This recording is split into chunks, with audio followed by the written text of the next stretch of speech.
How to rearrange widgets on the lock screen on Samsung Galaxy S26 series. Now, either from the home screen or on your lock screen, touch and hold.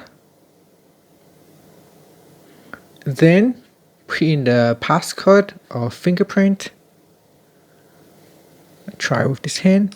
Okay, so once you are in an edit mode, go and touch on one of the icon. Touch and hold, and then you can just drag it. So touch and hold and then drag it to the new position and then let go. So just like that. Let's say if I want to move the video widget to the second place, simply touch and hold and then drag it.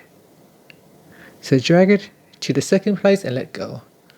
After that, tap on the done button at the top here to save the changes. And that is how you can reorder widgets on your lock screen. And that's it. Thank you for watching this video.